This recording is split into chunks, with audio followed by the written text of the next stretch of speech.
do Senhor, agradecer pelo convite. Primeira vez que eu falei foi lá perto da minha casa, lá na antiga casa, né? No Parque Paulista. Bom, muito obrigado. Eu quero ler com vocês o livro de Atos, capítulo 9. A minha versão é a Ara.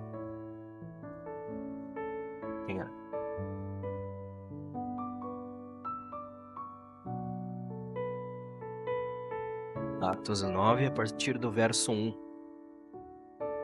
Bom, tendo em vista que hoje é ceia, esse texto aqui nos remete à ceia de que forma? Porque eu quero falar conosco hoje sobre as marcas que o encontro com Cristo deixa na gente. Então o texto, a partir do verso 1, começa assim: Saulo, respirando ainda ameaças e morte contra os discípulos do Senhor, dirigiu-se ao sumo sacerdote e lhe pediu cartas para as sinagogas de Damasco, a fim de que, caso achasse alguns que eram do caminho, assim homens como mulheres, os levasse presos para Jerusalém. Seguindo ele estrada fora, ao aproximar-se de Damasco, subitamente uma luz do céu brilhou ao seu redor e, caindo por terra, ouviu uma voz que lhe dizia: Saulo, Saulo, por que me persegues? Ele perguntou: Quem és tu, Senhor? E a resposta foi: Eu sou Jesus, a quem tu persegues. Mas levanta-te e entra na cidade, onde te dirão o que te convém fazer. Os seus companheiros de viagem pararam emudecidos, ouvindo a voz, não vendo contudo ninguém. Então se levantou Saulo da terra e, abrindo os olhos, nada podia ver. E, guiando-o pela mão, levaram-no para Damasco. Esteve 3 dias sem ver, durante os quais nada comeu nem bebeu. Amém? Os irmãos podem sentar. Muito obrigado. Deus abençoe.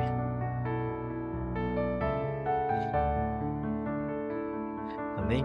Bom, o livro de Atos, ele foi escrito pelo evangelista Lucas.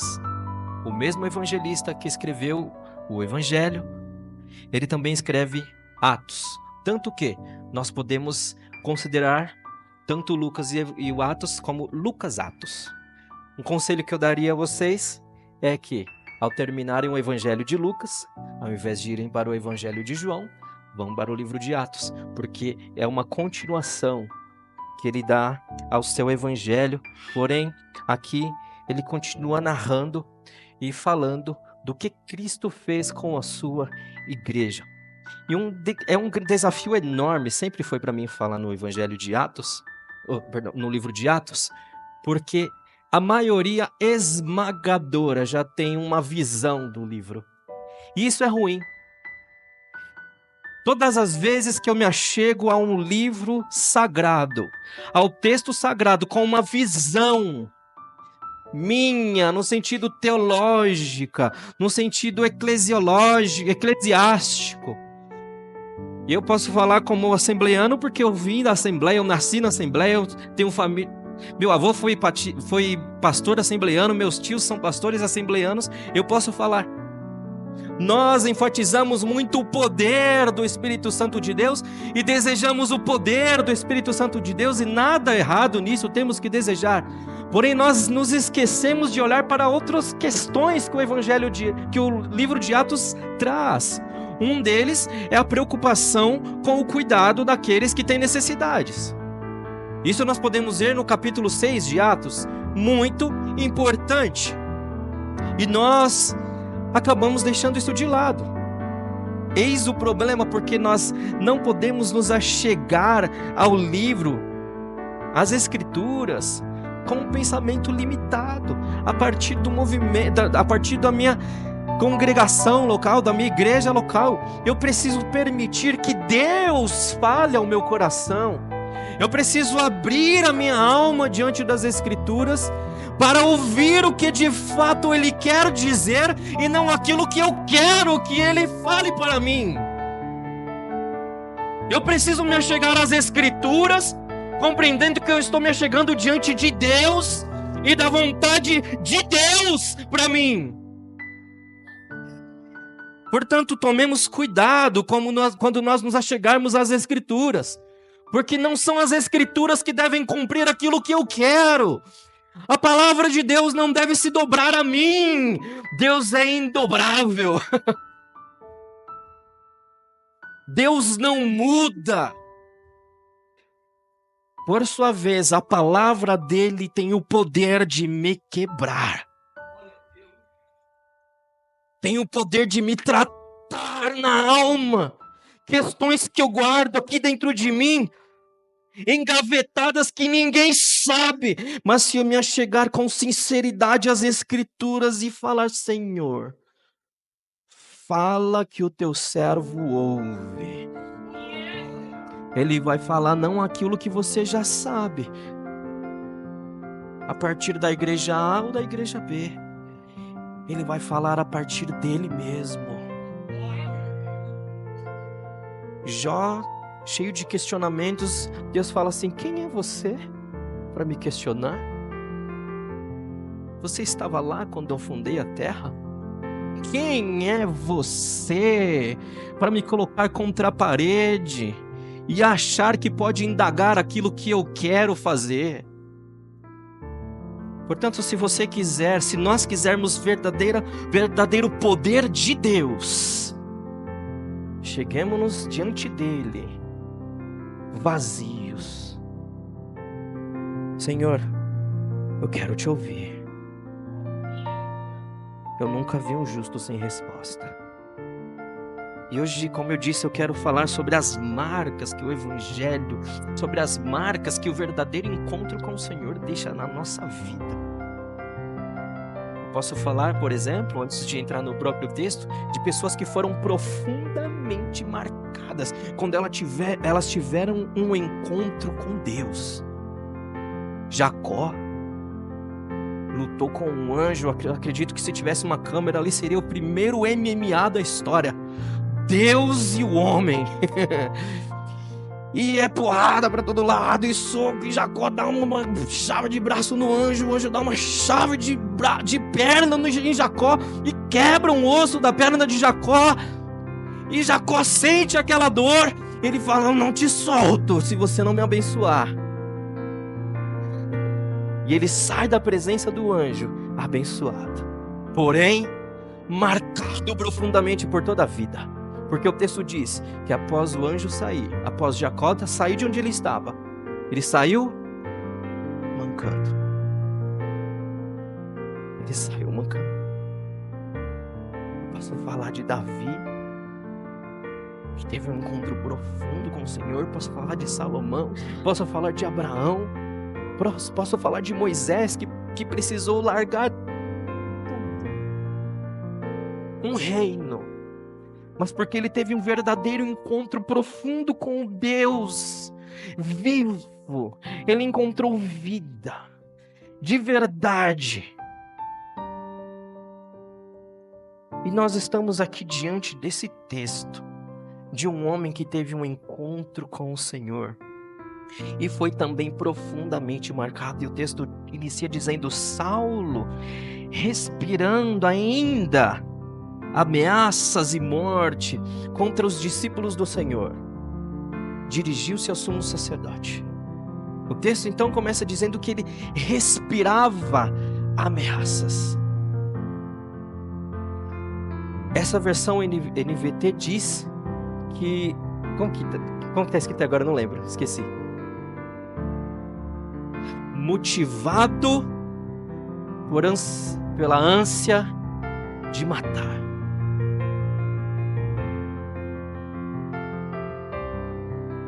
Enquanto isso, Saulo motiva a ânsia de matar.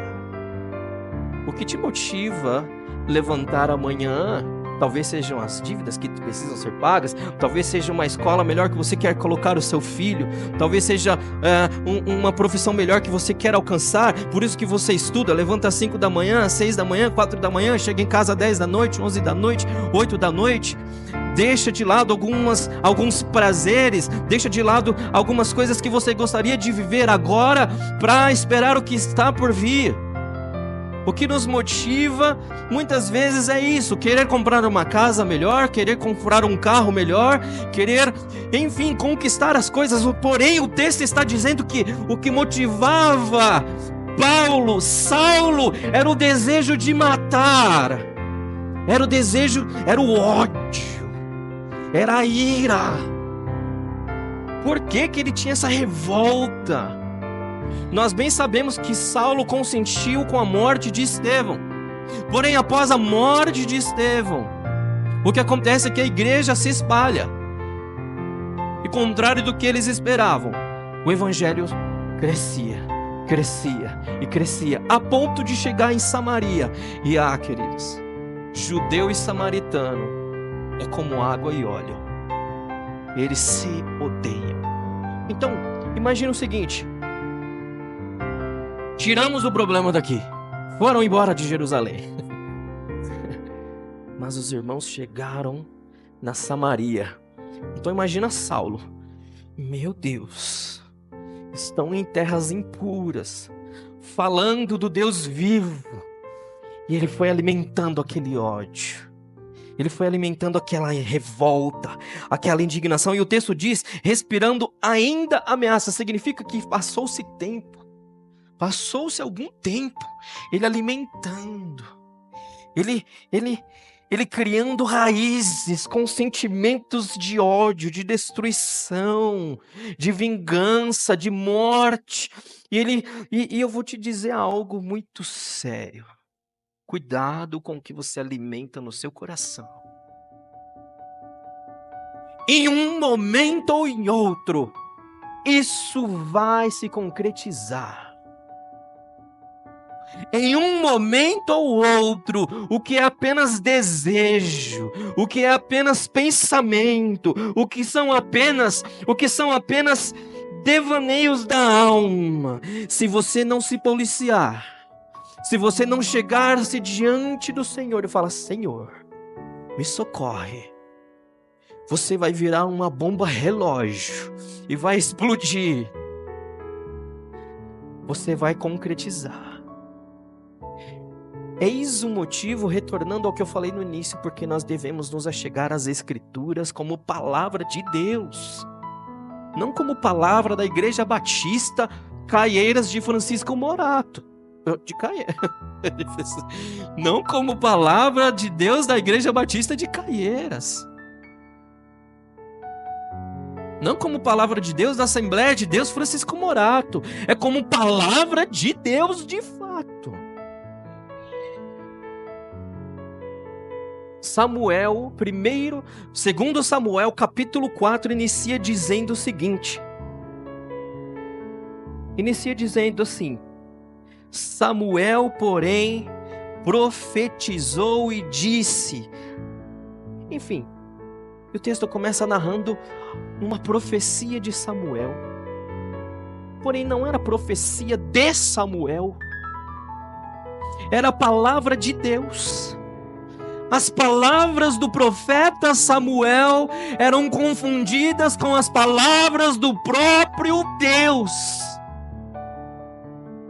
Ele estava tão íntimo, tão próximo, tão ao lado do Senhor, que o que ele falava era a palavra de Deus. O que você fala é palavra de Deus. O que você vive é vida de Deus. O que você deseja é vida de Deus. Isso é muito sério. E ele foi alimentando isso por um tempo, até que ele saiu de Jerusalém para Damasco, uma viagem de 7 dias. O homem, quando ele alimenta esse tipo de sentimento, ele faz o que está além dos limites, além da razão. E ele foi. Dirigiu-se ao sumo sacerdote e lhe pediu cartas para as sinagogas de Damasco, a fim de que, caso achasse alguns que eram do caminho. Aqui é a primeira vez que os cristãos são chamados seguidores do caminho, que é Jesus. João 14,6, eu sou o caminho. Assim, homens como mulheres, os levasse presos para Jerusalém. Ele, não poupou esforços, ele iria até Damasco, pegaria aquelas pessoas, voltaria para Jerusalém para matar, prender aquelas pessoas. Olha o que ele foi alimentando dentro dele. Olha o que ele foi cultivando dentro dele, com um disfarce de zelo, com um disfarce de preocupação, com um disfarce de culto, com um disfarce de louvor, com um disfarce de adoração, com um disfarce de preocupação em zelar pela lei de Deus. Seguindo ele estrada fora, ao aproximar-se de Damasco, subitamente uma luz do céu brilhou ao seu redor, e caindo por terra ouviu uma voz que lhe dizia: Saulo, Saulo, por que me persegues? Então Jesus se apresenta diante dele no caminho de Damasco. O caminho se apresenta a ele no caminho. O Senhor se apresenta a ele, e o texto diz que ele cai. Não dá para dizer se ele estava montado aqui no animal. Não dá para dizer se ele estava caminhando ao lado do animal. Mas o texto diz que ele cai. E caindo por terra, uma das primeiras marcas, a primeira marca que o verdadeiro encontro com o Senhor gera na minha e na sua vida, é que Ele nos coloca no chão. É que Ele nos derruba. É que Ele nos dobra. E Ele nos faz entender que Ele é Senhor. E que é Ele que governa. Ele nos coloca no chão, bem como as nossas certezas, as nossas convicções, as nossas paixões vão ao chão, porque não valem nada quando com motivações erradas. O que é interessante é que ele estava indo para Damasco. E o Senhor falou: levante-se e vá para Damasco. Ele estava indo onde realmente deveria ir, porém com motivações erradas. Todas as vezes que você vai aos lugares, faz o que faz com motivações erradas, Deus, o Senhor Jesus Cristo, se encarregará de se apresentar diante de você para te derrubar, para te tratar.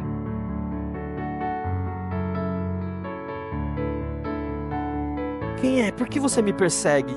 O texto então sugere que perseguir a igreja, perseguir aqueles que amam o Senhor, aqueles que louvam o Senhor, aqueles que adoram o Senhor, que têm Cristo como seu único e suficiente Salvador. Perseguir este povo do Senhor é perseguir o próprio Cristo. Portanto, não se turbe o vosso coração. Se está mal, quero te dizer, pode ser que fique pior. Porém, não se turbe o vosso coração, porque Cristo se assemelha com você na sua dor. Porque Cristo não está indiferente à dor humana, antes, pelo contrário, Ele habita na dor humana. Porque o texto nos diz, porque foi lido pelo pastor, o Verbo se fez carne. O Deus vivo, Criador dos céus e da terra, se submeteu à humilhação de ser feito homem, homem de dores, homem sujeito a constrangimentos, a vergonha, homem sujeito à cruz, homem sujeito ao escárnio, homem sujeito ao desprezo. Não se preocupe Cristo se assemelha com você na dor, no sofrimento, na angústia, na tristeza. Você não está sozinho, Ele te vê. Ele me vê. Ele nos vê onde homem nenhum vê, onde olhos nenhum alcançam. Ele enxerga. Ele vai lá, ele olha, ele tem o poder de mudar toda e qualquer situação. E perguntou: quem és tu, Senhor? E a resposta foi: eu sou Jesus, a quem tu persegues. Mas levanta-te e entra na cidade, onde te dirão o que te convém fazer. Segunda marca que um verdadeiro encontro com o Senhor Jesus traz, gera em mim. A primeira, a queda. A primeira é a queda, pode ter certeza. Me dobrar diante do Senhor, Ele tem poder suficiente para me dobrar. Agora a segunda marca. Olha o que o texto diz. Verso 6, perdão. Lá te dirão o que te convém fazer. Olha, Saulo, o que você pensa que é? Você não é nada perto de mim. E você está perseguindo o meu povo. Esse povo é meu. Quem você pensa que é para sair matando o meu povo? Porque eu morri por meu povo. A segunda marca que o verdadeiro encontro com Cristo gera em mim e você é que eu vou me tornar dependente. Lá te ensinarão o que convém, não o que você acha que sabe.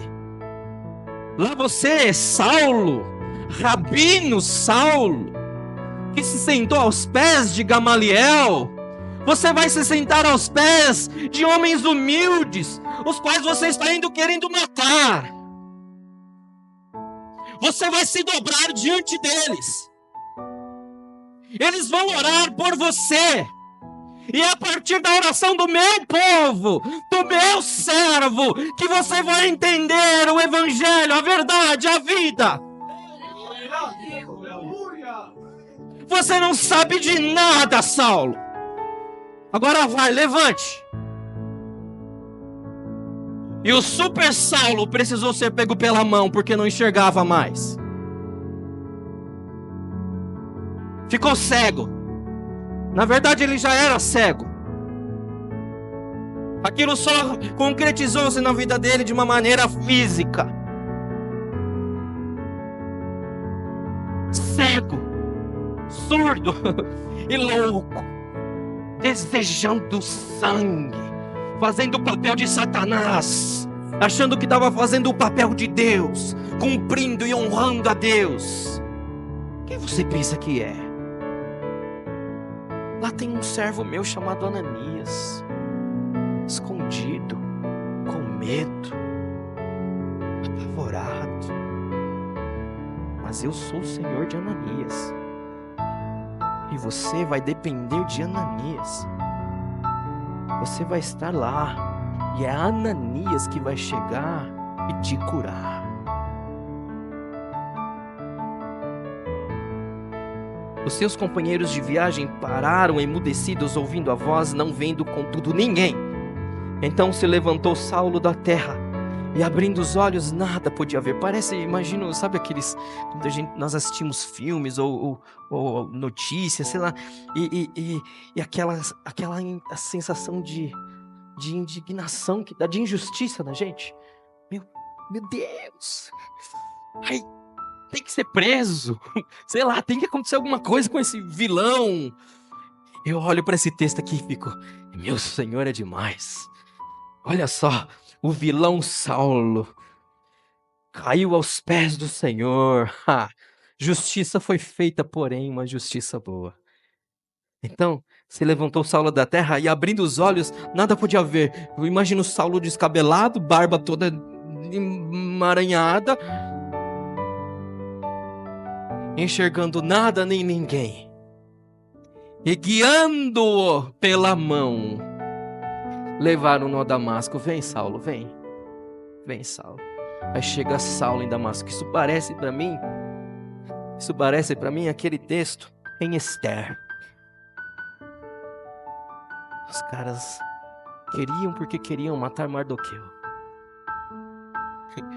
O que acontece? Mardoqueu foi honrado. Imagina o Saulo, constrangido, envergonhado. Por que foi constrangido e envergonhado? Porque achava que sabia. Porque achava que o que ele decidia era vontade de Deus. Mas como eu disse, quem não se dobra diante do Senhor, não se preocupe, Deus o dobrará. Quem não se rende diante do Senhor, não se preocupe, Deus o fará render-se. E guiando-o pela mão. Imagina Saulo, todo mundo escondido, todo mundo com medo. Está vindo aí um homem, Saulo, aquele que mandou matar Estevão e está perseguindo a igreja. Todo mundo em casa, portas fechadas, cortinas fechadas, luzes apagadas, aquele breu, aquela coisa. De repente eles veem Saulo chegando em Damasco, cego, fraco e humilhado diante do Senhor. E guiando-o pela mão, levaram-no para Damasco. Esteve 3 dias sem ver, durante os quais nada comeu nem bebeu. Primeira lição que nós aprendemos aqui: um verdadeiro encontro com o Senhor gera, a primeira marca que Ele gera é que Ele nos derruba. Tem um dito popular antigo, quem lembra? Deus fez Saulo cair do cavalo. Você vai cair do cavalo, hein? Deus nos derruba. Deus nos derruba. Cristo nos derruba. Jesus nos derruba. Segunda marca é que aquela autossuficiência de Saulo foi jogada ao chão porque ficou cego e precisando das pessoas ao redor dele. Portanto, chegue-se diante da palavra de Deus com o coração aberto para ouvir a Deus. Por muitas vezes eu já vi pessoas dizendo: foi Deus. Acho que Deus olhava: oxe, eu?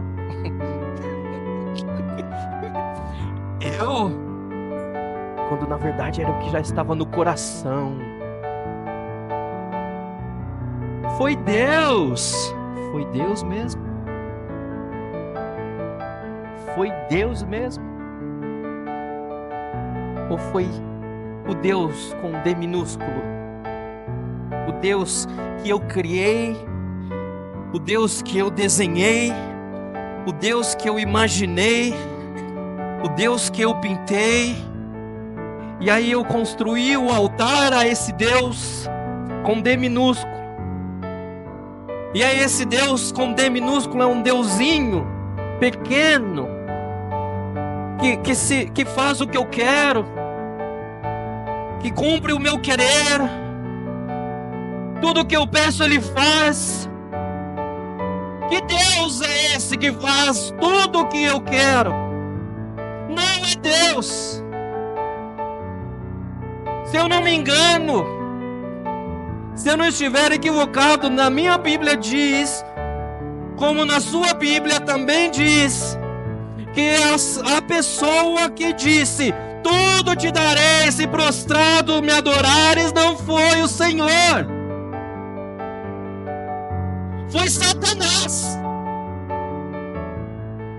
Deus nos quer diante dele para que ele cumpra o propósito dele através da minha e da sua vida. Agora eu pergunto, você tem coragem? Você tem o desejo de conhecer ao Senhor? Se a resposta for sim, prepare-se. Como professor, eu vou dizer algo. Talvez o pastor Jorge também tenha essas experiências. Como é difícil dar aula. As pessoas querem experiências maravilhosas.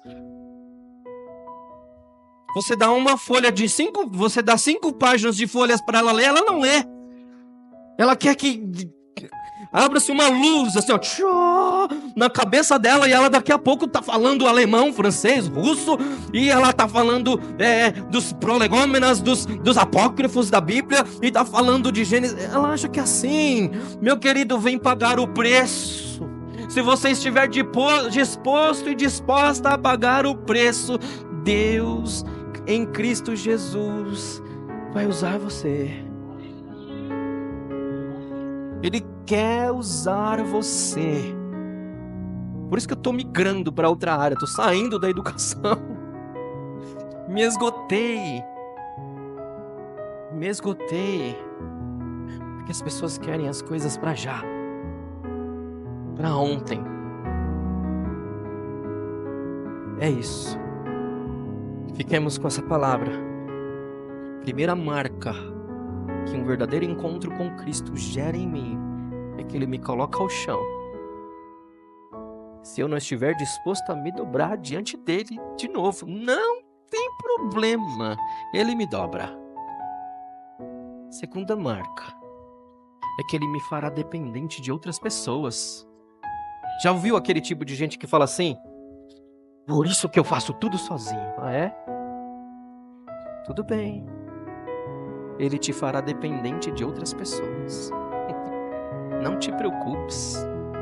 Breve virá o Senhor para te mostrar quão limitado você é. Não te preocupes. Você dependerá, porque nós fazemos parte de um corpo, o qual o Senhor Jesus é a cabeça desse corpo, é o dono desse corpo. Ele quer usar você.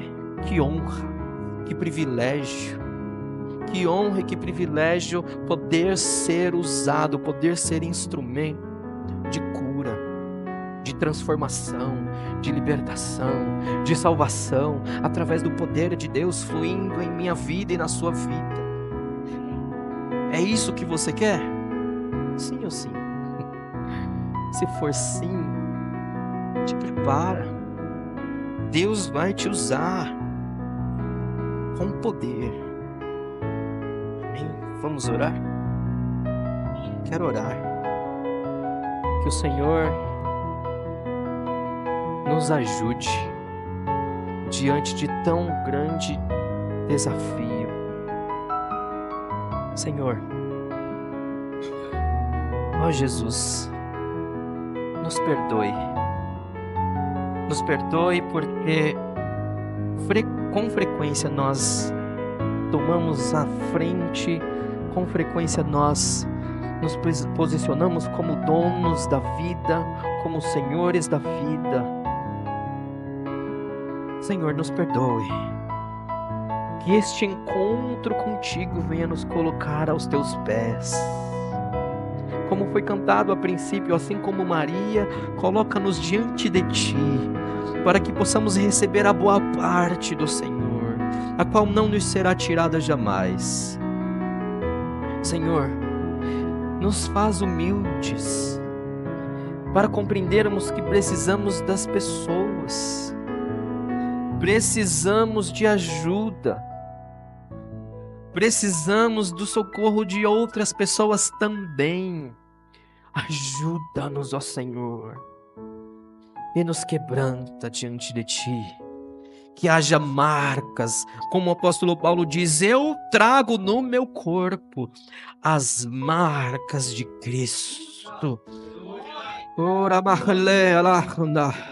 No nome de Jesus, que haja as marcas de Cristo em nós. As marcas do Senhor Jesus em nós. nome de Jesus.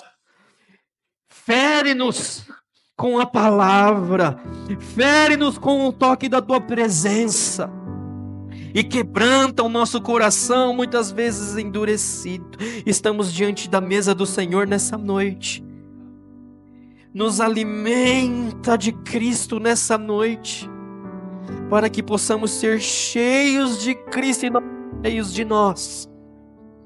No nome de Jesus é a nossa oração. Para a glória e louvor do teu santo nome, ó Deus, nós oramos. No nome de Jesus, amém. Amém. Graças a Deus, Deus abençoe. Muito obrigado.